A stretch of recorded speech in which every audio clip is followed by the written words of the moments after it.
हाय दोस्तों, शानदार business studies का पेपर हमारा बहुत शानदार हुआ है, पर रुकना नहीं है। अकाउंट्स का पेपर भी है। अकाउंट्स के पेपर में हम और भी मेहनत करेंगे, जिससे कि हम इकोनॉमिक्स में थोड़ा जो हमारा पेपर डगमगाया है वो गलती को हम रिकवर कर लें अकाउंट्स और बिजनेस से। आज हमने बिजनेस से डेफिनेटली रिकवर किया है। ये आज पूरी दुनिया देखेगी, क्योंकि मैंने ये पूरा वीडियो बना दिया है। पूरा का पूरा वीडियो जरूर बड़ा है, पर पूरा देखिएगा, आपको समझ में आ जाएगा। और मैंने कहा था 2 दिन पहले कि मैं दूध का दूध और पानी का पानी कर दूंगा। थैंक यू सो मच दोस्तों, thank you for your support. और ये कंटिन्यूस मेहनत चलती रहेगी 2025-26 तक। हर एक बच्चे के साथ मैं हूँ। आप बस मेरे को फॉलो करते रहिए पूरी शिद्दत के साथ, आपको डेफिनेटली रिजल्ट मिलेगा, क्योंकि मैं मेहनत कर रहा हूँ इसलिए। Thank you so much. मेरी ना दोस्तों, मेरी राइटिंग को ना अवॉइड करना। क्यों अवॉइड करना, मेरी बात को समझो। देखो दोस्तों, अभी ना पेपर हुआ है, एक्साइटमेंट लेवल हाई लेवल पे है इस समय मेरा, ठीक है ना। एज इट इज़ क्वेश्चन बता रहा हूँ जो मेरी पीडीएफ से फंसे थे, एज इट इज़। वैसे पिछले 3 साल से बहुत ज़्यादा फंसते थे, पर इस बार थोड़े से कम फंसे हैं, पर फंसे हैं फिर भी। बता रहा हूँ, देखो क्या। 32 में से 16, 9 5 9 5 14 15, इसमें से एक और फंसा है, 6 फंसे हैं टोटल। मैच द फॉलोइंग में 6 फंसे हैं, ठीक है। ठीक है, तो ये 16 ऑब्जेक्टिव, 32 में से 16 तो एज इट इज फंसे हैं। अब रिलेटेड बताता हूं। रिलेटेड इसमें 10 और जोड़ लो तो 26 ऑब्जेक्टिव। जी हाँ, 26 ऑब्जेक्टिव बिजनेस स्टडीज के एज इट इज आ गए हैं। समझ में आ गया आपको? कितने में से? 32 में से। ये रही पहली चीज। अब क्वेश्चन आंसर बताता हूं, इंपॉर्टेंट क्वेश्चंस। दोस्तों, इंपॉर्टेंट क्वेश्चंस आए थे 36 टोटल, है ना। आप बच्चों को इनमें से करना होता है 18। कितने करने होते हैं? 18। आप यकीन मानोगे, पता है कितने क्वेश्चंस फंसे हैं 18 में से? क्योंकि करने तो आपको 18 है ना। ये 36 में से आपको एक करना है ना, और में कोई एक करना होता है ना। तो मेरे क्वेश्चन फंसे ऐसे हैं, और में या तो एक फंसा है, ऐसे ज़्यादा फंसे हैं। तो मेरे 15 प्लस क्वेश्चन फंसे हैं। आप चेक कर सकते हैं, आप चेक करिए। 2022 के इंपॉर्टेंट क्वेश्चंस बिजनेस स्टडीज़ के हिमांशु कोचिंग क्लासेस पर हैं, ऑफिशियल बता रहा हूँ।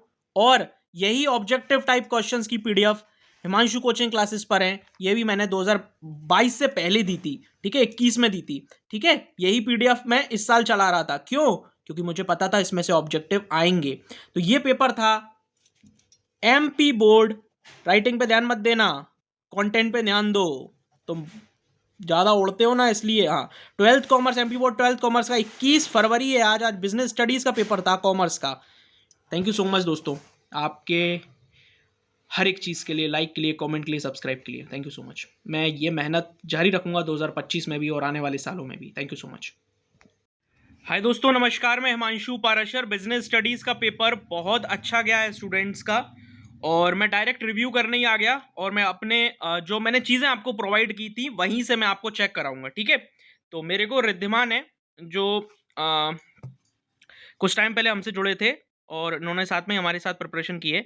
तो मैं जोड़ता, मतलब मैच करता जाऊंगा, और हम फिर उसको देखते जाएंगे। जैसे कि पहला ऑब्जेक्टिव है, ठीक है ना। मैं एनालिसिस करा रहा हूँ। ये देखो, ये बता दूं मैं पहले बच्चों को, क्योंकि बाद में कुछ बच्चे देखेंगे तो उनको पता नहीं होगा। देखो, ये बिजनेस स्टडीज का 2024 का ये क्वेश्चन पेपर है, और ये आज का है क्वेश्चन पेपर। मैं आपको बताऊं, रुकना जरा 1 मिनट। ये देखो, ये, हाँ, ये तारीख डली हुई है। देखो, इन्होंने ना फोटो खींचा है ना, तो ये तारीख डली हुई है। दिखा देता हूँ मैं तारीख, दिख जा भैया। हाँ, 21/2/2024 1:07 पे भेजा है पेपर, ठीक है। ये रिद्धिमा ने भेजा है मेरे को, ठीक है। तो ये बिजनेस स्टडीज का क्वेश्चन पेपर है। अब इसका मैं एनालिसिस दे रहा हूं, क्योंकि मैंने इंपॉर्टेंट क्वेश्चंस और ऑब्जेक्टिव दिए थे, ठीक है। तो मैनेजमेंट इज अ, 1 मिनट यार, ये क्या हो रहा है। तो मैनेजमेंट इज आ, और दूसरा देखते हैं लास्ट फंक्शन ऑफ मैनेजमेंट भी देख लेते हैं, मैनेजमेंट प्रिंसिपल्स देख लेते हैं, ठीक है। सारे क्वेश्चन देखो दोस्तों, ये 2024 में आया। ये मेरी पीडीएफ का ही है, कहीं से लिख के नहीं बता रहा, है ना। ये पीडीएफ में आप चेक करोगे, मिल जाएगा मेरी पीडीएफ में। 2024 ये आया है, management is a science as well as art. तो आपको आपका आंसर भी मिल गया, ठीक है ना। ये पहला क्वेश्चन, ये आपका, ठीक है। The last function of management सभी जानते हैं, मैं आपको बताता हूँ। Pause DC. देखो, ये फर्स्ट फंक्शन ऑफ मैनेजमेंट दिया हुआ है, पॉज डीसी। इसमें लिखा हुआ है planning, organising, staffing, directing, controlling. तो लास्ट फंक्शन क्या होगा? Last function of management controlling. Clear? Management principles are, सब दिखाऊंगा, सारे क्वेश्चन कवर कराऊंगा, देखना। हाँ, देखो एज इट इज इसी के नीचे management principles are dynamic. Clear? और आगे बढ़ता हूं। बेहद ही easy question, not a principle of Henri Fayol, division of work, unity of order, discipline, ये सभी इनका है पर मेंटल रिवोल्यूशन नहीं है।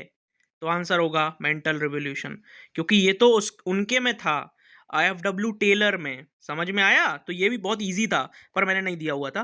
फर्स्ट फंक्शन ऑफ मैनेजमेंट, ये रहा first function of management, planning. देखो दोस्तों, ये जो चूज द करेक्ट ऑप्शन है ना, पता है कहां से दिए गए हैं? ये आपको चूज द करेक्ट ऑप्शन में से दिए गए हैं, एज इट इज आए और एज इट इज, रिलेटेड नहीं, एज इट इज।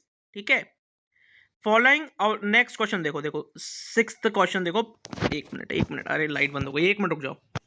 देखो, planning is not a characteristics of management, कौन सा कैरेक्टरिस्टिक्स नहीं है मैनेजमेंट का? तो प्रोफेशन कोई कैरेक्टरिस्टिक थोड़ी होता है, सही है ना? तो प्रोफेशन इसका आंसर हो जाएगा। तो ये पूरे 6 आप आसानी से कर सकते थे, जिसमें से 4 मेरे जो पीडीएफ के थे वो फंसे हैं, और 6 आप आराम से कर सकते थे, बहुत बेसिक्स थे, बहुत बेसिक। ठीक है, आगे बढ़ते हैं। अब दोस्तों देखो, हम फिलअप पे बात करेंगे। Violation of rule is liable to, तो ये मैंने नहीं दिया था, पर the dash process start after recruitment, ये मैंने दिया था, अभी दिखाता हूं भाई साहब। ये देखो, fill up as it is, selection start after recruitment 2022-2024, दिखाता हूं फिर से। ये देखो, सिलेक्शन इज एन ना द डैश प्रोसेस, मतलब इस बार क्या दे दिया? सिलेक्शन, सॉरी क्या आएगा, हाँ, selection process start after recruitment. Clear है?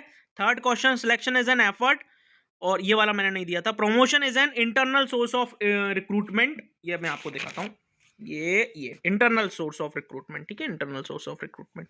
क्लियर है? देखो, ये लगातार आया है, 2022 में आया, 2023 में आया, 2024 में आया। क्लियर? आगे बढ़ते हैं। स्टाफिंग इज रिलेटेड विथ, तो मैं आपको बताता हूं ये क्या है। तो दोस्तों, ये रिलेट्स टू ह्यूमन एस्पेक्ट से रिलेटेड है। अब आपने क्या लिखा ये भी देखने लायक होगा, है ना? आपने क्या फिलअप में लिखा? स्टाफिंग इज रिलेटेड विथ, देखो ये पता है, ये चूज द करेक्ट ऑप्शन से दे दिया फिलअप में, नहीं वन वर्ड से दे दिया फिलअप में। ये देखो, मेरे वन वर्ड जो मतलब पीडीएफ के वन वर्ड है मेरे, मैंने दिए हैं, पर ये फिलअप में दे दिया आपको। इंडिया फॉलो कौन सा इकोनॉमिक सिस्टम फॉलो करता है? मिक्स्ड इकोनॉमिक सिस्टम, करेक्ट है ना? तो यार ये भी बहुत सरल था, बस एक नहीं आया हमको, violation of rule is liable to, ये हमारे में से नहीं था पीडीएफ में से, और ये इजी थोड़ा सा नहीं था कुछ बच्चों के लिए, पर मेजोरिटी बच्चों के लिए 6 फिलअप तो आराम से कर सकते थे। 12 नंबर हो गए आपके पूरे। आगे चलें, ट्रू फॉल्स पे चलें, है ना? देखते हैं ट्रू फॉल्स। देखो, delegation of authority always done from top to bottom, ये मैं आपको दिखाता हूं। ये भाई साहब फिलअप से दिया है, ट्रू फॉल्स, पहला ट्रू फॉल्स फिलअप से बनाया है। Delegation of authority always be a one from top to bottom, ये 2024 लिख रखा है ना मैंने, हाँ, यही फिलअप से दे दिया। ट्रू फॉल्स में दिखा रहा हूं अभी। ठीक है, ये हो गया। अगला सुनो, directing is an element of motivation, ये मेरे में नहीं दिया गया था, पर इजी था, आप कर सकते थे। Directing is not a continuous function, ये भी नहीं दिया था मैंने। Leadership is not related to directing, ये भी नहीं दिया था। Planning is an intellectual process, ये मैंने दिया था। डिसेंट्रलाइजेशन इज अ प्रोसेस, पर सॉरी, अब देखो दोस्तों, ये डिसेंट्रलाइजेशन क्विक डिसीजन है। अब आपने यदि इसमें ट्रू लिखा है तो आपके चांसेस मेरे को लगता है ज्यादा हैं सही होने के। ठीक है, तो ये थे हमारे ट्रू फॉल्स। आगे बढ़े, अब हमारे आते हैं ये मैच द फॉलोइंग, जो कि पूरे सही होने चाहिए थे, मैं आपको अभी दिखाऊंगा। ठीक है, पहले देखो, नो प्रॉफिट नो लॉस मतलब break even point analysis. Financial management मतलब general a part of general management. Administrative work, मेरे को लगता है इसका मतलब हो सकता है यार, इसमें थोड़ा सा मेरे को कंफ्यूजन है। ठीक है, stock exchange, stock exchange. Head office of SEBI Mumbai, ये मैंने बता रखा था। बजट फोरकास्ट करते हैं। ठीक है, तो ये सब मैं दिखाता हूं आपको, देखना है। देखो, सबसे पहला ये break revenue equal to equal cost, मतलब अपना break even point analysis. Budget forecast, ठीक है, और देखता हूँ और बताता हूँ। ये देखो आपका फोरकास्ट, बजट, बजट फोरकास्ट। ठीक है, देखो दोस्तों, मैं ये भूल ही गया लिखना, स्टॉक एक्सचेंज मतलब ऑर्गेनाइज मार्केट। ठीक है,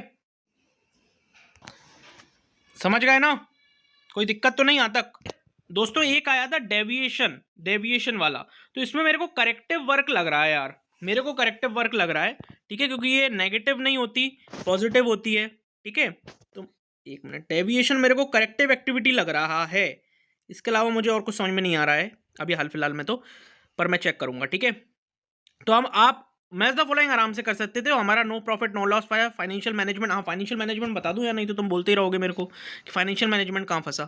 दोस्तों ये देखो, ट्रू फॉल्स में से मैच द फॉलोइंग में दे दिया, financial management is not a part of general management, false, general management होता है। ठीक है, समझ गए? तो ये सारे ऑब्जेक्टिव हमारे यहां तक मैच द फॉलोइंग तक तो यहीं से फंसे हैं,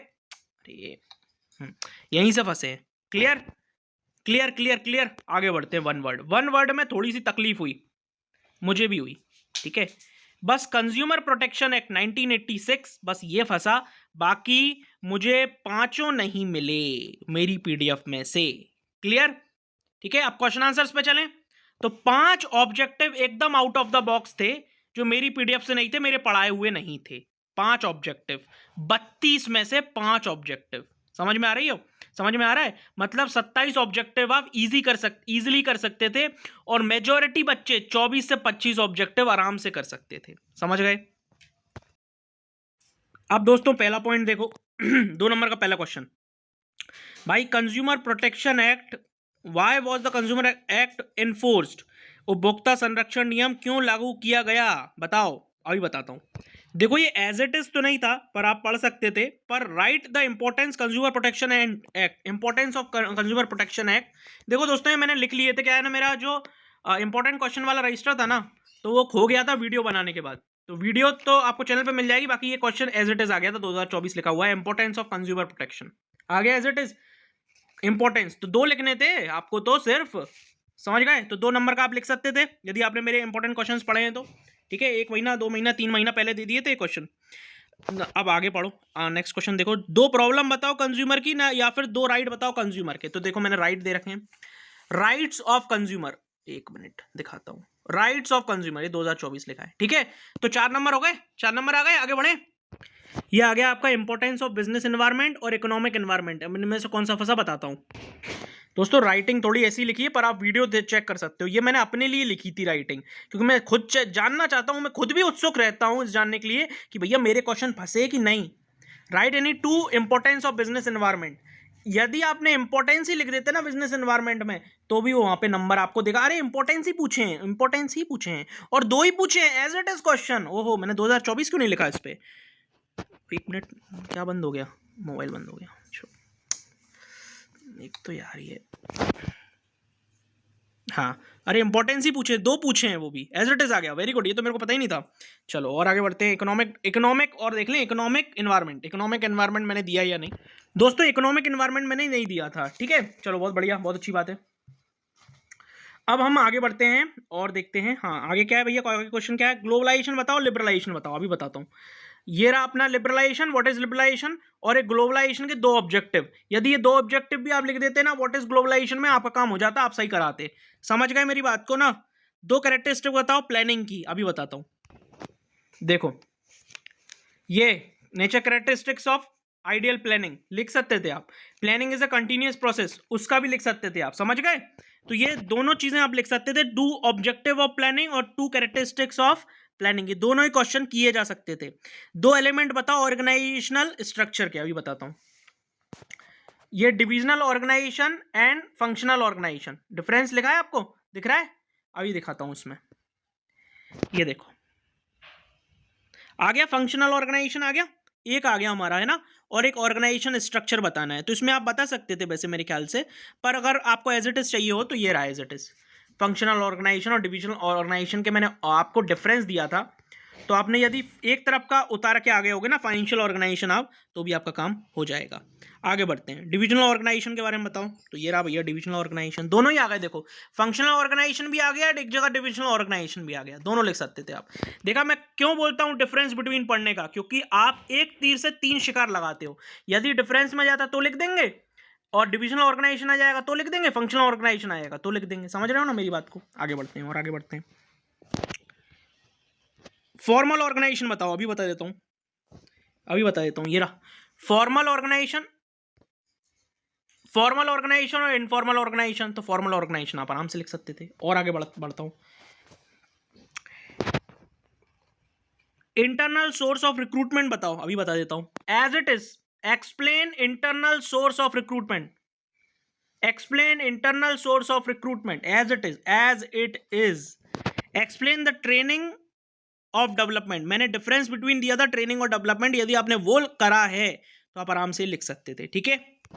नेक्स्ट क्वेश्चन, व्हाट 2 पॉइंट्स बताओ सिलेक्शन प्रोसेस के, या फिर डिफरेंस बिटवीन ट्रेनिंग और डेवलपमेंट। तो ट्रेनिंग डेवलपमेंट तो आराम से लिख सकते थे, पर ये वाला क्वेश्चन और बता देता हूं क्योंकि ये मैंने दिया था। Right any 2 points of selection process. Selection process अभी दिखाता हूं, 1 मिनट में ढूंढ लूं, पर बता रहा हूं। इसके नीचे ही है, explain the procedure for selection of employ. तो ये प्रोसेस वही पूछा है, प्रोसीजर ही पूछा है, प्रोसेस ही पूछा है आपसे, समझ रहे हो। ये मैंने क्वेश्चन बाद में नहीं लिखे भाई साहब, पेपर होने के बाद। ये वो क्वेश्चन नहीं है, ये जो मैंने यूट्यूब पे डाले हुए हैं ना, ये वही क्वेश्चन है, मिला लेना, ठीक है, क्योंकि अभी भी कुछ लोगों को कीड़ा काटेगा, मैं जानता हूं। What can be marked और what do you mean by marketing। तो इसमें मैंने मार्केटिंग दिया था। 3 प्रिंसिपल्स ऑफ डायरेक्शन और 3 points of need of motivation. तो ये मैं देखता हूँ, अभी आपको बताता हूँ। हाँ तो दोस्तों भैया, हमने ये यदि आपकी कितने नंबर के थे भाई साहब, हाँ तो 2 नंबर का था। इसमें से आप नहीं मतलब आप अगर आपने याद किया हो, नहीं मार्केटिंग तो कर लिया होगा आपने। हाँ 3 नंबर वाले में हमने प्रिंसिपल्स ऑफ डायरेक्शन नहीं दिया था और पॉइंट्स मोटिवेशन के भी नहीं दिए थे, ठीक है। हाँ पर लिमिटेशन ऑफ कंट्रोलिंग दिया था, अभी दिखाता हूँ। और various involve process of controlling ये भी दिया था, दोनों बताता हूँ। दोस्तों ये देखो, ये लिख रहा है explain the limitation of control. अभी मैंने इस पर टिक लगाना भूल गया, हो जाता है कभी कभार एक्साइटमेंट में। तो ये भी आप 3 नंबर में एक क्वेश्चन तो भैया कर ही सकते थे, क्योंकि और में है, ये तो हो सकता था। What is mean by labelling, तो ये मैंने नहीं दिया था। और एडवांटेज और एडवर्टाइजिंग टू मैन्युफैक्चरर, मैंने सेल्स और प्रमोशन दिया था, ये दोनों नहीं दिए थे। तो 3 नंबर इसमें आपको बना के लिखना पड़ा होगा, पर ये हमारा एज इट इज आ गया था यहाँ पे, ठीक है। और प्रोसेस ऑफ कंट्रोलिंग और देख लेता हूँ मैं, 1 मिनट। ये आ गया भैया आपका formal informal organisation as it is, नहीं ये फॉर्मल इनफॉर्मेशन कम्युनिकेशन है। हाँ ये रहा, अरे परेशान मत हो, मैंने दिया है फॉर्मल इनफॉर्मल ऑर्गेनाइजेशन, ठीक है, क्लियर। अथॉरिटी बताओ और रिस्पॉन्सिबिलिटी, ये आप खुद भी लिख सकते थे यार, अथॉरिटी और रिस्पॉन्सिबिलिटी का मैंने दिया नहीं था, पर है ना, लिख सकते थे आप। पर यार जिसने मेरी पीडीएफ पढ़ी वो पहला वाला कर सकता था आराम से, है ना। भाई इंपॉर्टेंस बताओ फाइनेंशियल प्लानिंग के, या फिर फिक्स्ड कैपिटल और वर्किंग कैपिटल बताओ, ये मैंने दिया था। फिक्स्ड कैपिटल और वर्किंग कैपिटल मैंने दिया था। इंपॉर्टेंस ऑफ प्लानिंग में देख लेता हूं एक बार। ओके सो राइट, अब हम बात करते हैं राइट आगे फंक्शन ऑफ मैनेजमेंट की। तो आगे मैं बताता हूँ फंक्शन ऑफ मैनेजमेंट। हाँ मैंने ये वाला नहीं दिया था भैया, कौन सा वाला, हाँ मैंने फाइनेंशियल प्लानिंग नहीं, फाइनेंशियल मैनेजमेंट दिया था, पर वो काम नहीं करता आपका। पर आप डिफरेंस बिटवीन फिक्स्ड कॉस्ट और वर्किंग कॉस्ट ये लिख सकते हैं, वर्किंग कैपिटल लिख सकते थे, फिक्स्ड कैपिटल और working capital. Function of management ये आ गया भाई सब, ये आ गया फंक्शन ऑफ मैनेजमेंट, ठीक है। आगे बढ़ते हैं। मैनेजमेंट इज एन आर्ट और साइंस, ये 4 नंबर में देखा, दोनों क्वेश्चन फंसेंगे, देखना अभी फंसाता हूँ, देखना। आर्ट और साइंस दोनों होते हैं, ठीक है, क्लियर। और आगे बताता हूँ। सिमिलैरिटी देखो, मैंने डिफरेंस बिटवीन दिया था टेलर और फ्यूल का, पर सिमिलैरिटीज आ गई, चलो कोई नहीं, कुछ तो लिखा ही होगा तुम लोगों ने। 4 प्रिंसिपल आ गए फ्यूल के, ठीक है। Essential requisite elements of effective planning अभी बताता हूँ, अभी दिखाता हूँ ये वाला।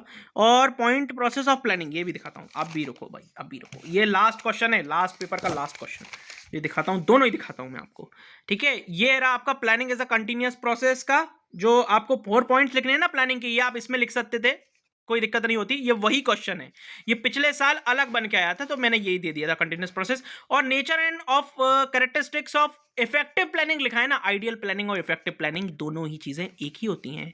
तो nature of characteristics ideal planning अगर आप लिखते तो आपको डेफिनेटली नंबर मिलते। Got it.